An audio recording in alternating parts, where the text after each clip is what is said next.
you very much, Phil. Thanks for inviting me to do these talks. We've got 5 altogether lined up of starting today. So I've called the series just Good Nutrition for Arthritis because I wanted to try and get through quite a few factors relating to nutrition and arthritis and keep it broad. Today, I'm going to talk about basics of anti-inflammatory nutrition, but first of all, a little bit about me. I am a registered nutritional therapist living and working in Redbridge. I live in Barkingside. At the moment, my clinic is fully online because of COVID, but before the pandemic, I did have a clinic in Wanstead and in Ilford.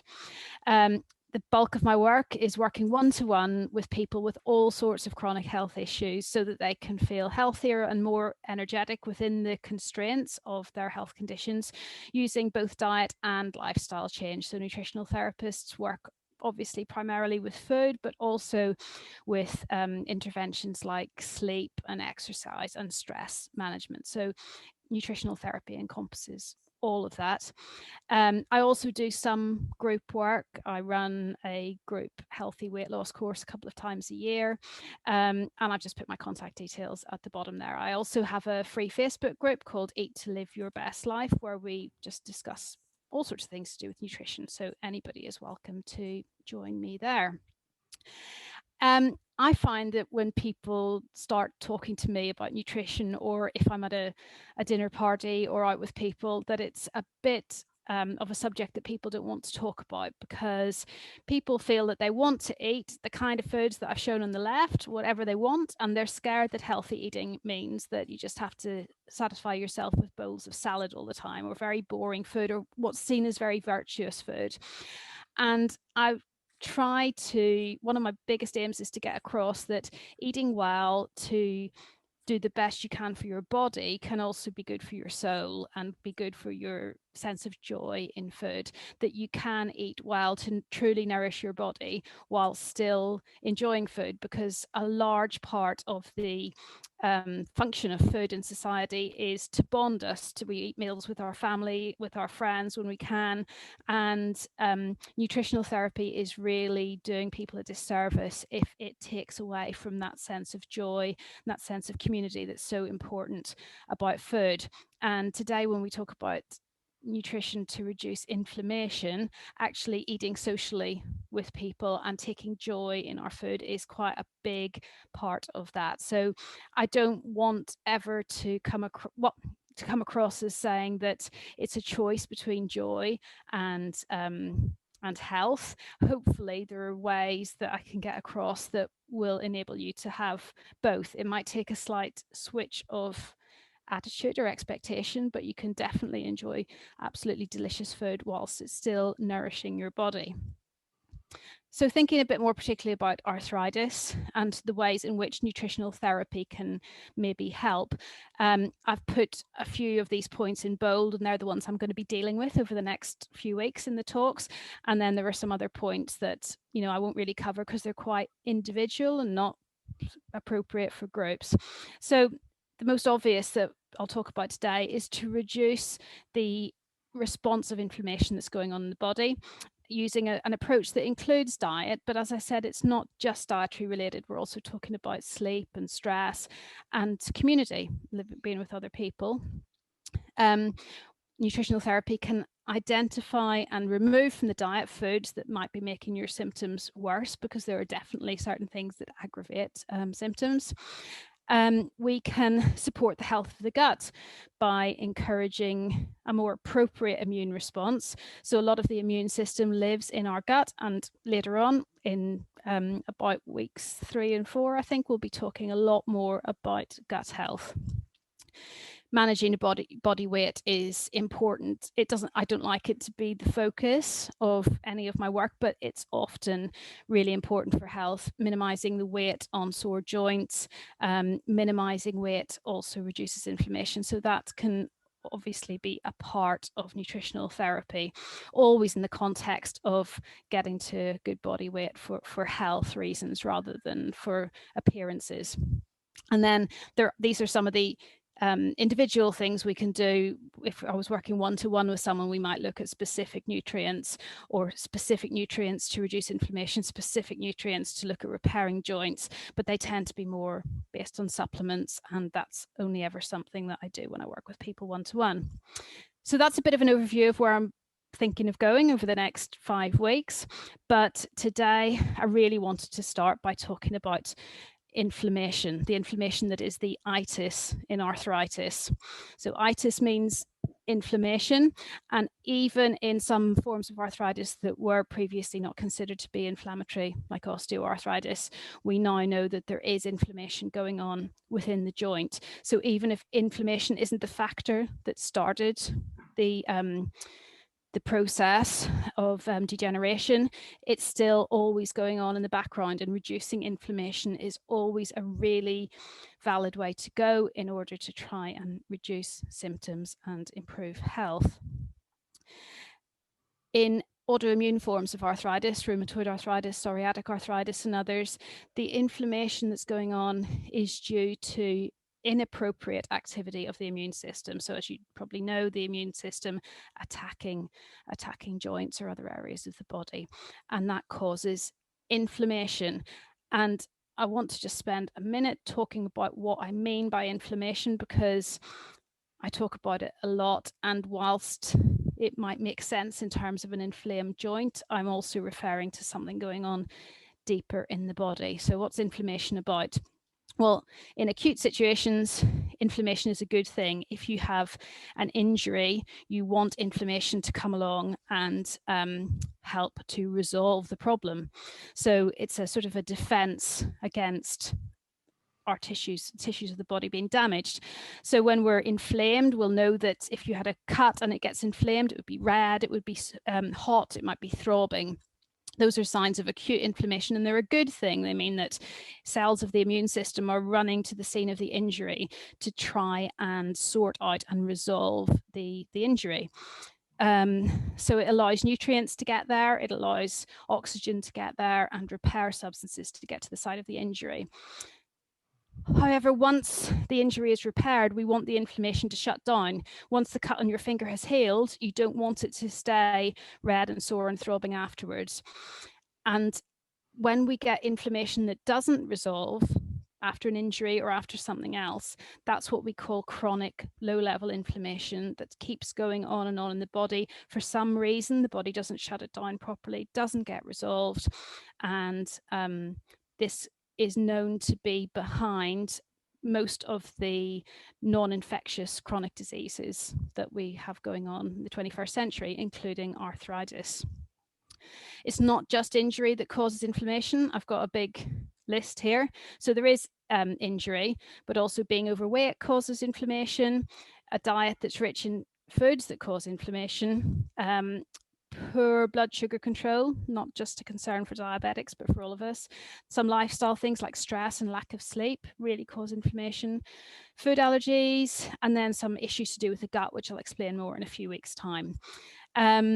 So these are all things that can drive inflammation. So I'm going to talk about just the dietary approaches, but there are other things going on. If you're looking at a whole person approach to reducing inflammation, you need to think about sleep and how you get enough sleep. You need to think about minimizing stress, which is very inflammatory, all these things. So minimizing foods that reduce inflammation is just one part of it, is what I'm trying to say. But that's what I'm starting off talking about, because we can really significantly have an impact on inflammation through the food that we eat. So what is anti-inflammatory nutrition? And I just showed a picture of brightly colored food just to say really that it's a whole dietary approach. Rather than thinking of individual superfoods that might reduce inflammation, we want to think about the diet as a whole. So talking about a diet that reduces inflammation, it's the whole diet is more than the sum of the parts, and it's much better to have quite a simple diet that in its entirety no foods are causing inflammation than to have a junk food diet into which we put in a few superfoods in the hope that that will mitigate what's going on with the rest of the diet. So we're thinking of whole foods, we're thinking of unprocessed foods, we're thinking of lots of color and variety. So the entire diet's probably more important than any individual parts. We've also got to think not just what's in the diet, but how much of it is. Having too much food, no matter how healthy it is, can be inflammatory. Today, some of the things I'm going to talk about are factors that influence inflammation: essential fats, eating the rainbow, lots of herbs and spices. Olive oil has a special place in an anti-inflammatory diet. And then next week is sort of part 2 of this, is talking about avoiding foods which you might be sensitive to.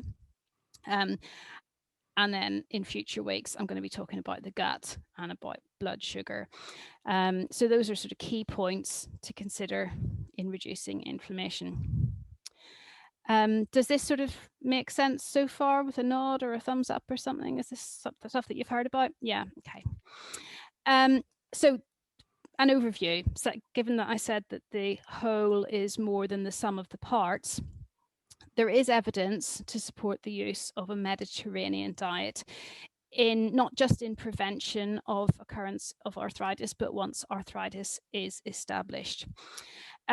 Studies find that at least 3 months adherence to a particular diet is often required to see a benefit, both in terms of pain and symptomatic relief, and also in terms of how long it takes to reduce biological markers of inflammation within the body.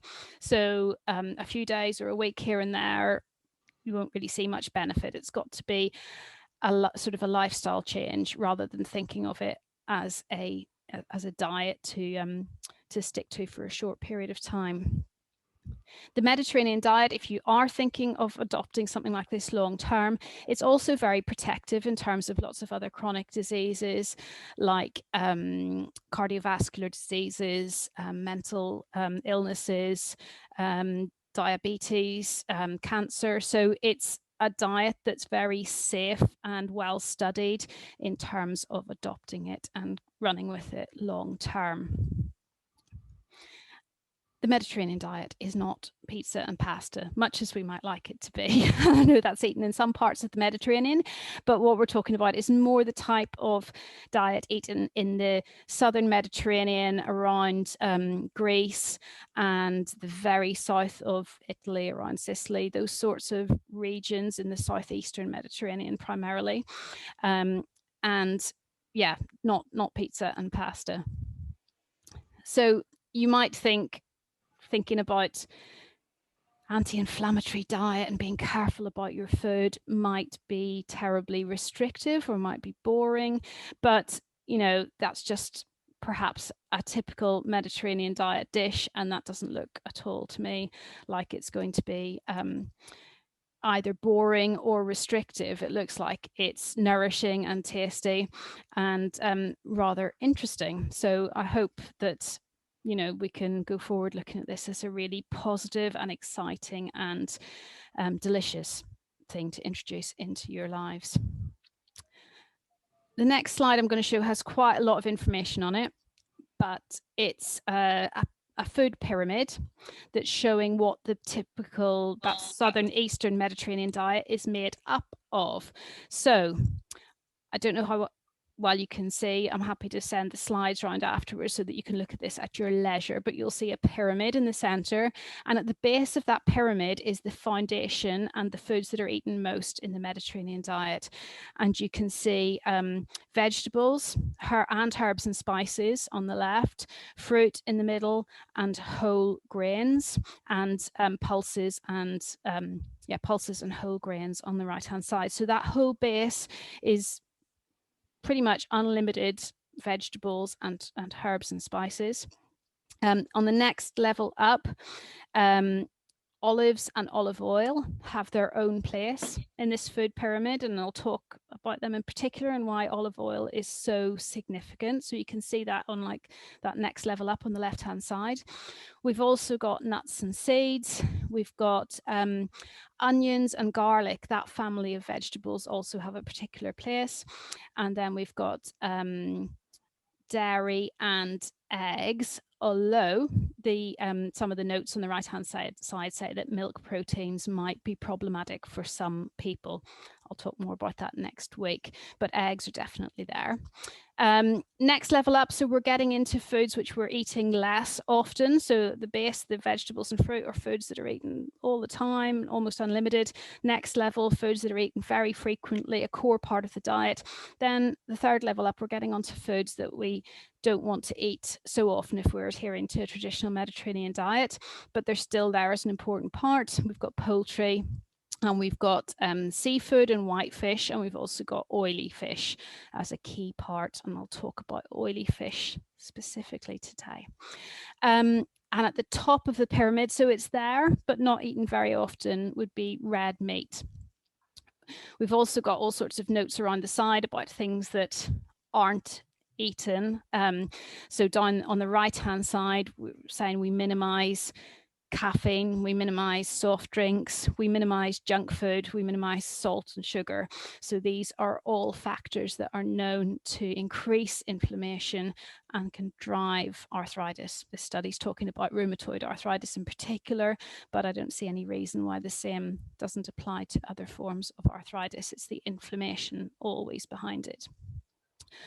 At the bottom on the left-hand side, we can see that there's some herbal tea or green tea here, so that can take some of the place of the coffee that's restricted.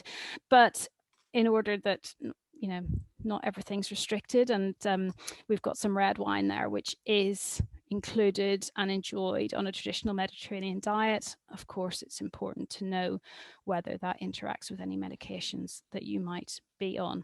And there are lots more notes around the side of this, and most of this I will get through in the next few weeks, but that's just a real sort of the basics of what we're talking about and how this diet is put together based on diets of traditional peoples around the Mediterranean that have been studied. So if you make this your way of eating, sometimes you don't need to know all the ins and outs of nutrition. You won't go far wrong in many senses if you make this truly as the base of your diet day in, day out. In the southern Mediterranean, countries tended to be, not the richest countries in the world, and people tended to work hard quite physically. And perhaps one of the factors, other than what food is being eaten, is the amount of food that's being eaten in the traditional Mediterranean diet.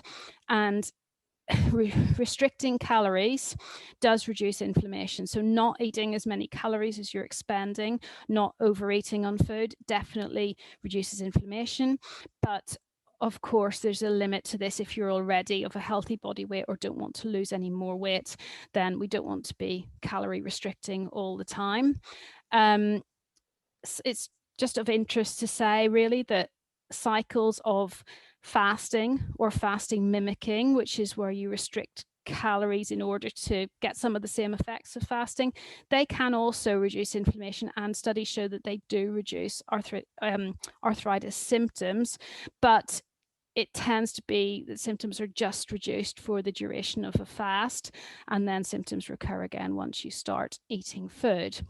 However, if you combine periods of eating less food with a healthy diet, such as a Mediterranean diet, or vegan diets have also been studied for this, they seem to provide more benefit when you combine a healthy diet with periods of fasting.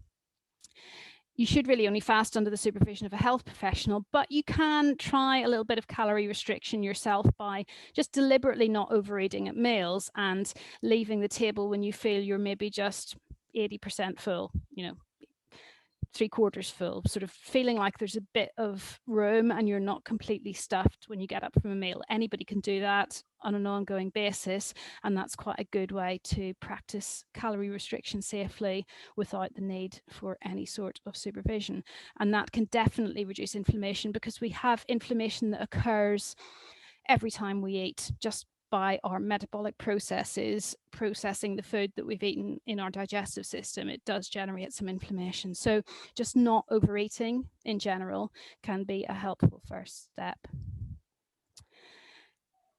So that was the amount of food. One factor that really influences inflammation is the balance of what's called essential fats in the body.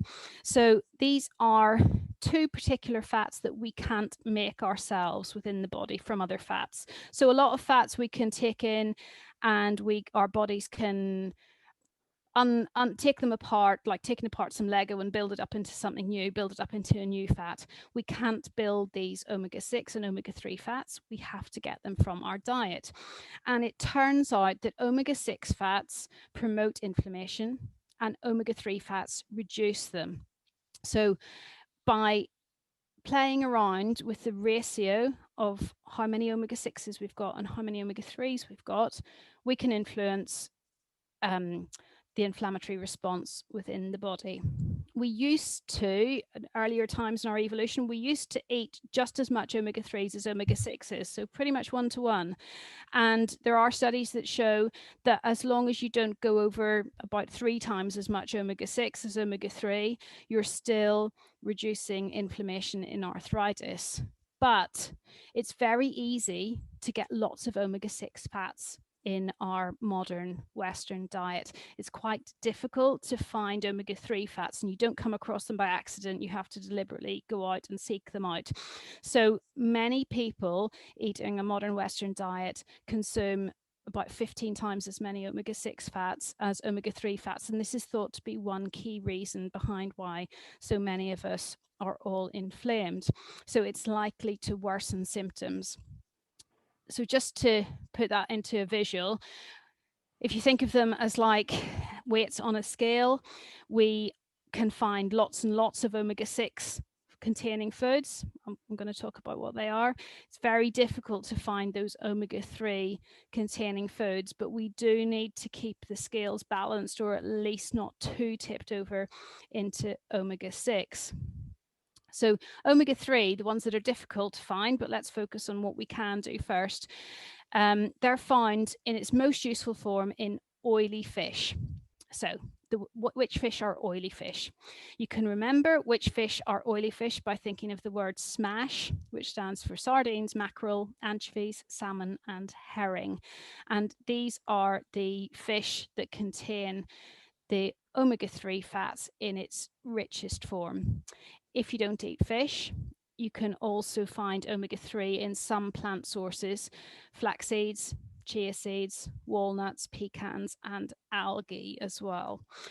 But apart from in algae, coming from the water like the fish, vegetarian sources are in a form that's harder for the body to use. So if you can get some oily fish into your diet, then that's going to be a really useful way of reducing inflammation. And it's talking about having oily fish a couple of times a week at least.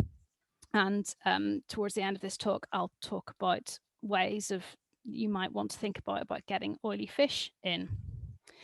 The omega-6 fats, the ones I said that were really easy to get and that we don't want to have so much of in our diet. Well, I've put a big crossed out sunflower oil there because one of the reasons why we're getting so much omega-6 is because it's contained in these quite highly processed vegetable oils like sunflower oil and other safflower oil, other seed oils. And when I see people buying big, huge bottles of sunflower oil in the supermarket, I just think of all that inflammation from it, because there's a lot of omega-6 in there driving inflammation. We do need some amounts of omega-6. However, it is inflammatory in larger amounts. To get the amount we need, eating nuts and seeds in their whole form is going to provide us with plenty of omega-6 in a form that also comes packaged with fiber and vitamins and minerals and healthy fats. So yeah, avoid the sunflower oil, please, please, please. Too much meat and poultry can also lead to getting too much omega-6. It does depend what the meat and the poultry have been fed. So grass-fed meats may be better. The sunflower oil finds its way into so many processed foods. So whether you're buying baked goods or hummus or vegetables jars of vegetables in oil, or, you know, everywhere I look in supermarkets, I see things that are packed in sunflower oil, or that have sunflower oil used in making them, in biscuits and in yeah, quiches and all sorts of things. So the less processed your diet is, the more that you're making foods in their whole form, making them yourselves, you can choose then to not use the sunflower oil. Whereas if you're buying lots of off-the-shelf stuff and lots of processed foods, you will inevitably get lots of omega-6 without having deliberately decided to do so. And that's why so many people have this really high ratio where they're getting so much omega-6 without realizing it from their processed foods and from meat and poultry. And if they're not eating oily fish, they're not getting significant amounts of omega-3 to balance it with. So it's basically unprocessing your diet and eating oily fish. So that was essential fats. Another thing that goes along with inflammation is something called oxidative stress that happens in the body. And this is inflammation and oxidative stress are like two sides of the same coin. And it's a bit like an analogy of how metal will rust. It's almost like the sort of damage that happens inside us as a result of oxygen in our body rusting. And we can put out that damage, or we can stop the rust occurring by eating antioxidants, which are compounds which you find in lots of vegetables and fruit and herbs and spices. So again, trying to keep it simple and not making you need to know the ins and outs of what you need to do. A good way of making sure that you eat a variety of antioxidants, get plenty of them to put out this fire of inflammation, is by eating the rainbow, is by eating lots of different colors of veg and fruits, because each color tends to be a different antioxidant and have different benefits. You don't need to know exactly what everyone does, but making sure that you get, as well as eating your greens, you get your oranges, your reds, and your purples, which are quite difficult to get sometimes unless you think about it. Herbs and spices are a key part of the Mediterranean diet. And it's good to have some with every meal if you can, partly because they help us reduce salt and sugar. They make our food taste interesting, so you don't need more inflammatory ways to make your food taste interesting. You can think of herbs and spices, they're like vegetables in a really concentrated form. So you're getting all the benefits in just a small quantity. So even though you don't use very much, it packs quite a punch. And some, of course, like ginger and turmeric, they've been extensively studied for their abilities to reduce inflammation, but there are many, many culinary herbs and spices that do reduce inflammation. Turmeric you probably know about to cook with in curries, or to make, perhaps you've made golden milk, which is a way where you mix turmeric and black pepper in a milk or a non-dairy milk drink and have that as quite an anti-inflammatory drink. That tends to be quite popular and known about. So I thought instead of focusing on the turmeric, I'd just share a very quick and very easy way of using ginger to reduce inflammation. And it's just using it as an infusion. So if you peel and slice a thumb-sized piece of fresh ginger and put the sliced pieces in a flask of hot water, leave it overnight to infuse, and the next day you can strain the water into a jug or a bottle or whatever and just drink the cooled water throughout the day. And you can add lemon to it if you wish. That's just quite a nice way of getting an anti-inflammatory drink that has quite a pleasant taste spread throughout the day, so that whenever you're having a sip of water, you're also getting some anti-inflammatory ginger. And both ginger and turmeric, you know, as I say, have been extensively studied for their ability to shut down some of the inflammatory pathways that, in the same way as some of the biologics do to shut down that inflammation, turmeric and ginger act on those same pathways. So with a really simple drink like a ginger infusion, you can really help there. I said that extra virgin olive oil, I'm just going to abbreviate it to EVOO, has a really special place in the Mediterranean diet. It provides about 85% of the fat content of the Mediterranean diet. So it's a really safe fat to use in your diet. Sometimes people get worried about including fat in the diet, but olive oil has been used by people for generations and generations, and it's associated with a lower risk of heart disease, of diabetes, and reduces lots of inflammatory molecules in the body. One interesting thing is that olive oil is high in these antioxidants I mentioned earlier. So that means that although olive oil has a lower smoke point than some oils, so people think that you shouldn't cook with olive oil, actually, when you heat it, the antioxidants within the oil protect the oil itself from getting damaged and forming damaging compounds when it's heated. So whilst I wouldn't, fry and use any oil to cook with until it's smoked, it's very safe to use olive oil to cook with at medium sort of temperatures. So if you're sauteing vegetables or something, it has a lower smoke point, admittedly, than something like rapeseed oil, but it forms less damaging compounds when you heat it. There's some suggestion from animal studies that extra virgin olive oil may improve lubrication within joints, although that evidence is a bit hazy. Oil or fat of any is important to include in the diet because it helps you actually absorb some nutrients from vegetables and herbs. And if you get a really good olive oil, you'll notice that it tastes bitter. You get that taste at the back of your mouth.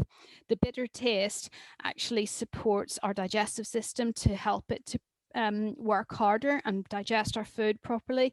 It supports the liver to help us to also digest our food, but also to process toxins as well. So you do want to pick an olive oil that's got that nice bitter taste. So how to know what's a good olive oil and what's not a good olive oil and how to use it. If possible, buy an extra virgin olive oil in a dark glass bottle. It starts to deteriorate as a result of prolonged heat, oxygen, and light. So keeping it in a dark glass bottle with the top screwed on, or keep it in a dark cupboard if you can only get a clear glass bottle, is a good way to stop it from degrading. And glass, because plastics can leach into the oil. So ideally an extra virgin olive oil in a dark glass bottle. I buy an organic one from Sainsbury's that's in a dark green bottle that I find tastes quite bitter. In the Mediterranean, they use as much as 2 to 4 tablespoons per day, and 2 tablespoons certainly is what's studied a lot in terms of if olive oil is used in a nutrition study to see whether it has a particular action. It tends to be in amounts of 2 tablespoons per day that's used. As I said, it's safe to cook with it at moderate temperatures, but you can also pour it cold over your cooked vegetables or over your salad. And if you want it to taste more like a dressing, you can mix it with lemon juice or wine vinegar, or put some whole grain mustard in there, whatever you like to use to flavor your salad dressing. And that's a really delicious way, I find, to make raw vegetables in particular taste nicer. But if you don't really enjoy the taste of olive oil and you don't like taking it that way, in some Mediterranean traditions, it is eaten straight off the spoon as medicine. I had a client from Albania originally who asked me if he could take it that way because he remembered his grandmother giving him tablespoons of olive oil off the spoon as medicine when he was a child. So if you don't enjoy it, if you don't like it, you can always just include it as medicine, the way people in this country would have taken cod liver oil. So yeah, a bottle of olive oil doesn't last long in our house. We get through quite a lot. I use it for I do use it for cooking. I always dress my salads with it. I make other creamier dressings with it by mixing it with lemon juice and tahini paste, which is sesame seed paste. That makes quite a nice creamy dressing instead of a sort of Caesar type dressing. We get through lots and lots of olive oil. So that's sort of how I would use olive oil. But what I wanted to give you maybe some recipes for was some of the oily fish, because I think oily fish tends to be a love it or hate it sort of thing with some people, or they think that they hate it. Whereas perhaps if you had some recipes, some straightforward recipes for including oily fish in the diet, then that might help a bit. So the first one I don't have a picture for, I'm afraid, but it's a really, really easy mackerel pate that you can put on crackers or oat cakes, or just have alongside a salad. You can use the vacuum packs of smoked mackerel, but if you don't want smoked mackerel, you can use a couple of tins of mackerel in brine instead, and they flake up, really, really well. You just mix it with lemon juice. You can put some herbs in, like dill if you want. And to make it nice and creamy, put in half an avocado. Season it and just mash it all up, or just put it into a blender. It's soft enough that it would work in a NutriBullet or in a mini food processor. You can put in more lemon juice and just blend it all up. It's so easy. And mackerel is one of those oily fish that will help you to get your omega-3 fats in. Sometimes I like the really small oily fish. This is a dish it's sort of quite a classic Mediterranean dish that uses anchovies. Now, the sardines and anchovies are probably the smallest oily fish, and I like them because the smaller the fish, the fewer toxins it contains, because it's lower down the food chain. Toxins accumulate the bigger the animal gets. So these small oily fish don't have much concern around the amount of mercury that's in them from the sea or anything like that. So it's good to eat sardines and anchovies. But anchovies, if you get the tinned anchovies, they're really, really, really salty. If you get the type that you get from the deli counter, perhaps they're marinated rather than tinned, they are considerably lower in salt. So they're a bit more bearable to taste. If you've only eaten tinned anchovies before and just find them impossibly salty, then give the marinated ones a try. Mixing them up with sort of a variety of Mediterranean looking foods here. We've got Puy lentils, which I don't know whether you've come across. They're sometimes called green speckled lentils. And unlike a lot of other lentils, which go mushy when you cook them, these you boil them for about half an hour, or you can buy them already prepared in vacuum packs, which you can just cut open and ready to serve. They hold their shape when they're cooked, so they don't go all mushy. They're quite nice, defined little balls of lentil, and they're quite nice taste. And I just mix this. You could mix this with whatever you want, but I like putting in some red onion and some tomatoes and some olives to get a variety of colors from the the purple onions and the red tomatoes, and I put parsley over it as well. So you just make a lovely mixed bowl of lentils, anchovies and veggies. Dress it with extra virgin olive oil and lemon juice, and that is actually, because of the lentils in it, it's very, very filling, and you don't need, well, I don't find I need any bread or any grains with that at all. It's filling enough as it is, and the anchovies are really, really delicious. And if you don't add any other salt to the meal, and if you're not eating processed foods, you're not getting a lot of salt in your diet, then occasionally having those anchovies with their salt there is not too bad. This is a slightly longer looking recipe, but it's quite straightforward really, and I like it because it uses salmon, which I find, if people don't like oily fish, maybe salmon is the one to start with. Sometimes mackerel and sardines have quite a strong taste, but salmon is quite palatable. When I'm eating salmon, I do like to pick wild salmon, because the farmed salmon will have been fed antibiotics and not the type of food that salmon are meant to be eating. So in order to get the good fatty acid profile from it with the omega-3, I do like to choose wild salmon, which you can usually find now in most supermarkets.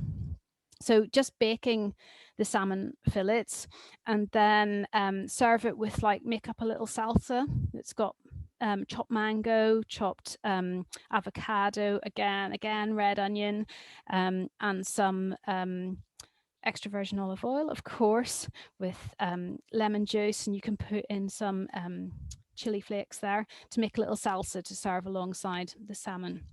When I'm baking salmon, I tend to try and up the anti-inflammatory content of it by sprinkling a little bit of turmeric over it and some black pepper. The color, you know, your work, it's an orangey color anyway, so adding turmeric to it doesn't really make much difference in terms of the color. You don't really notice the taste, and you're getting an extra anti-inflammatory hit there. With that dish here, I've made some sweet potato chips, which I've included the instructions for there. And again, I put turmeric on them before I bake them, just to give another anti-inflammatory hit.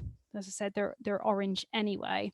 So having the omega-3 fats here, having multicolored vegetables, having the turmeric added as an anti-inflammatory spice. I've also got some coriander there, adding in herbs. It's just, you take what's quite a simple meal with baked salmon, which is good for you if that's all you want to do, but just finding ways to add in those different herbs, spices, colors, all of which together reduce the, give you a real anti-inflammatory kick from the diet.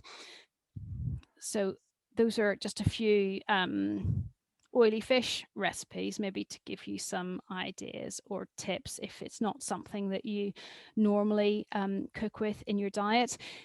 On the other hand, it doesn't have to be complicated to include oily fish in your diet. You could just have a tin of sardines. You can get them canned in water, or a tin of mackerel in brine or in olive oil, and just having a tin of fish alongside a salad or some cooked vegetables. You know, tinned fish is fine, and it's a really cheap and easy way to get oily fish in your diet. And you can always have tinned fish in your cupboard. It keeps for ages.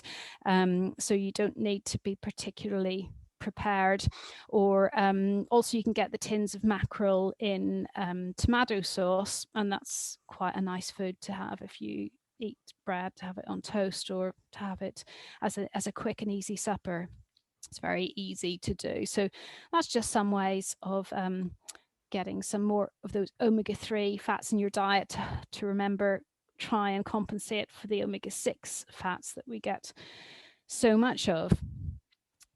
So that's a real whistle-stop tour of a Mediterranean diet, just including the extra virgin olive oil, the healthy fats, the herbs and spices, the rainbow of vegetables, and then remembering the whole content of the diet, thinking that we're basing it really on vegetables and plant foods, with, as we go up, progressively less of the meat and the poultry, the red meat at the top. So remembering the overall content of the diet. Yeah, just a whistle-stop tour of that. So that was what I wanted to share with you today. And then next week, I thought we'd talk more about the foods that can particularly cause inflammation. And whilst I don't like to focus on those, I like to focus on the foods you can bring into your diet instead. But sometimes it's worth knowing what to avoid, or if you fancy that food, what you can swap it for to make a similar sort of meal a bit less inflammatory. So I thought that's what we could talk about next time. So that was what I wanted to say, Phil. I don't know if you opened up for questions or what we do now. But yeah, thanks, Joan. Very interesting. Got some nice recipes in there, something to try. I've had a load of lentils knocking around in the back of the cupboard. I wonder what to do with them. So yeah, find a way to use them up. I might have a go at some of them. Yeah. Has anybody got any questions they'd like to put to Joan? Is there any? I read somewhere about this idea of nightshade vegetables being. So that would be aubergine, I think, and possibly potatoes as being be avoided if you've got rheumatoid arthritis. Is that an old urban myth, or is there some substance in that? No, it can be an issue for some people. So the nightshade family is quite a diverse family of vegetables. It includes, as you said, aubergine and white potatoes, but also tomatoes, peppers, which includes chili peppers, and some strange ones like goji berries. I might have missed something out, but those are the main ones. It tends to be quite an individual thing. So you will find that there are some individuals who might have sensitivities, not necessarily to the whole family of nightshades, but to one or more of the members. It's really difficult to make a broad recommendation then, because otherwise there's lots of benefits from many of those foods. You know, tomatoes especially are such a helpful food that it's a shame to cut them out if you don't need to. The only surefire way, I believe, to find out if you are sensitive to nightshades would be to cut them all out for a period of at least a month, and then gradually reintroduce each individual one and watch out and see if you have any symptom flare. I don't have arthritis myself. I do have Hashimoto's thyroiditis as an autoimmune condition, and I tend to get eczema flares if I'm to eat foods that I'm intolerant to. I tried eliminating all nightshades and reintroducing, so this is just anecdotal for me. I don't have a problem with aubergines or white potatoes, but unfortunately tomatoes I really react to. So, and I had no clue of that and had eaten tomatoes quite, extensively and quite regularly throughout my life. And I don't think I would have guessed that, because we tend to have these foods several times a week, and sometimes it can take up to 3 or 4 days for symptoms to flare after eating them. So it's very hard to identify if it bothers you or not. Everybody's individual, and different foods are going to trigger. Yeah. So you can't really give blanket statements, can you? No, that's right. So, I mean, what I was trying to do today is to give the blanket statements where I could, of the things that we know are generally helpful for most people. Even within that, it's always difficult. So I said, tinned fish are fine. There is a small subset of people who won't do very well with tinned fish because they're quite high in histamine. So, it's always an individual thing, and listening to your own body and keeping track of your symptoms and what you eat is always the best way. Yeah. Okay. What is your view on rapeseed oil? I tend to use olive oil, but also the other one I use sometimes is rapeseed. So I get asked this a lot, and my instinct is sort of that I don't really like it, but that's just because it hasn't got that long tradition of use that olive oil has, and also that its history is that I believe it was derived from rapeseed oil that was used in industry, and it was bred and modified to be safe for consumption. So I sort of have an instinctive suspicion of it without much basis. It still contains quite a lot of omega-6 as well as the omega-3. So I do tend to prefer olive oil because it doesn't contain that much omega-6 or omega-3. It contains mostly another fat called omega-9, and that is a good basis to provide most of the fat content of your diet. So I said that about 85% of the fat content of the Mediterranean diet was olive oil. I just feel we've got so much history of knowing that that's okay to use, and rapeseed is promoted as having a higher smoke point, but actually when you look at the damaging compounds that are found when you heat oils, olive oil comes out better than rapeseed oil. So I tend to just use olive oil, coconut oil sometimes if the flavor of the food goes with it. If people tolerate butter or ghee, that's quite a good oil to use as well.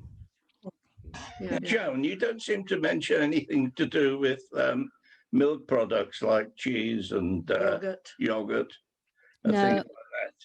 No, I was going to talk a bit next week about foods that are potentially problematic. If you were to go back to that pyramid where I showed the foods that make up the Mediterranean diet, milk and dairy do have a place there. There's a note on the side that milk proteins have been found to increase inflammation in some people where it's an issue, causing one of the drivers of arthritis. Milk proteins, there are, however, benefits to certain forms of milk. So, for instance, some people find that kefir, which is fermented milk, is more helpful than harmful because it benefits the gut. So maybe the the adverse effects of the milk proteins are offset by the good bacteria. Yogurt tends to be lower in protein and tolerated by people for the same reason. So I'm not a huge fan of loads of milk in general, but if you tolerate small amounts of it and you think that it doesn't worsen your symptoms, then just, I guess, choose your products carefully. And where it comes from matters, especially if you're using full fat dairy products, then it's more important when it's full fat products for it to be organic, perhaps, than if it was lower fat. I'm not sure if that's what you're asking, sorry. No, what about cheeses, the English cheeses? Again, they will be fairly high in the milk proteins that can be problematic for some. It does tend to be an individual thing, I think. Milk is one of the top suspects in terms of having a protein which the immune system might mistake for a body tissue to attack. Yeah, sorry. Interesting. What about goat's milk? I always use goat's milk. It can be easier for people to digest, and the proteins in it will be slightly different than the proteins in cow's milk. It can still have that trigger that immune system mistaken response, I think, but for some people it is easier to digest than cow's milk. I understand raw milk is very good for eczema. Raw milk. I think it really depends on, the raw milk that you were maybe eating or drinking when you were young, and the way farming was done then is probably quite different than the milk that we're drinking now if we're drinking from intensively farmed animals. And it does make a difference. If you're drinking milk from cows that are allowed to graze freely the way nature intended and without too much intervention, then they will be eating the grass, and the fatty acids, there are anti-inflammatory fatty acids in the grass that will find their way into the milk. You don't tend to get that in milk from grain-fed, intensively farmed cows. So is it good for eczema? I think it depends on the person, and it depends on where the milk comes from and how the animals are reared. Sorry, I don't think it's a straightforward answer, unfortunately. I wish it was. Joan, can I mention, you didn't seem to mention a great deal about potatoes. I know we're talking about Mediterranean, but yeah. They do come up in a lot of the Mediterranean stuff.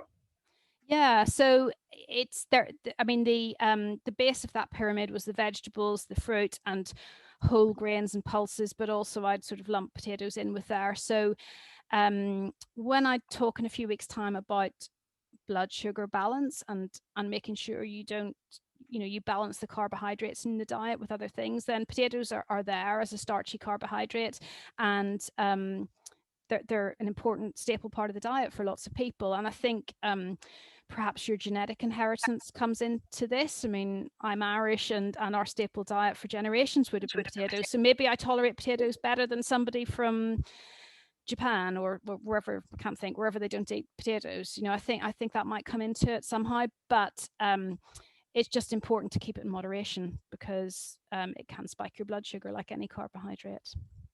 But mango is very bad for diabetes. Mango. Yeah, it can, well, as part of the context of your whole diet, this is where it's really difficult. It's an individual thing. If you're having problems with blood sugar balance, then think about fruit sugars. Yeah. Yeah. Can I just say that I had some mango, and it was really delicious. I had it over the weekend, and it knocked my INR completely off the rocket, up the wall. Because he really? Yes, it went up. I take warfarin. Yeah. I have to have it checked. And when I had it checked, it had gone to nearly double what it should have been by having the mango for the weekend. Okay, so double what it should means that you would have a tendency to bleed. Is that way around? Yeah. I was up to nearly 4 and a bit. Okay. Where it should be 2 to most. So this just underscores what an individual thing diet is. And whilst you can do a talk like this and try and set out some of the principles that are good for people, you know, you can pick on most foods of what I've mentioned and say, well, that wouldn't be good for this and that wouldn't be good for the other. So that's why, I mean, nutritional therapy, as I practice it normally, is to be at its best is a one-to-one thing where you really understand the health of the person that you're advising and you try and come up with solutions that work for that individual person. I guess you're trying to provide an overview in these. Yeah, so you're giving me a hard time, you know. Potentially. They want 5 weeks in one, John. What you've got to do, Joan, is make your presentation go to 1 minute to 3, and then you don't have to face the music at the end. I thought your presentation was really good, with lots of information. Thank you, and very well presented. Thanks. No, I don't mind. I don't mind fending off the questions, honestly. But it is true. All the points you raise are very valid, and everybody here will have a different. Not just different things you react to, but you'll have different nutrient requirements based on your genes or your past history or your diet in the past. So it is different for everybody, and it is nutritional therapy, as I say, is at its core a one-to-one therapy. It's quite challenging sometimes to come up with big recommendations, and it's really nice to work with groups and talk to groups because you know it's great to have these discussions. But it's hard to come up with anything very definitive sometimes.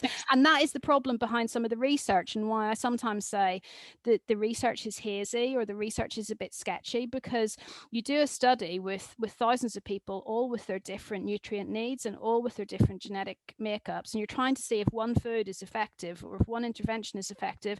And of course, it's effective for some people and it's not for others. And this is why it's really difficult to come up with good well-designed nutrition studies. How about ginger lemonade? It's very good for inflammatory. Yeah, so easy on the sugar in the lemonade, but yeah. So I mean, Ginger beer. just a ginger infusion. You know, you can get pucca herbs make a really nice lemon, ginger, and manuka honey herbal tea. That's just an easy way to do it. In a tea bag, you can get ginger tea. That ginger infusion is nice. You can get ginger flavored kombucha, which is a fermented green tea drink, which is quite anti-inflammatory too. So yeah, ginger's great. Yeah. Okay, well, thanks a lot, Jane. That's great, excellent, really interesting, and got some nice recipes in there. So thanks very much for that. I'm afraid we've run out of time for this week, but yeah, we'll be back next week. Thanks, Joe. Thank you very much. Very much. Thank you. Thank you. Excellent.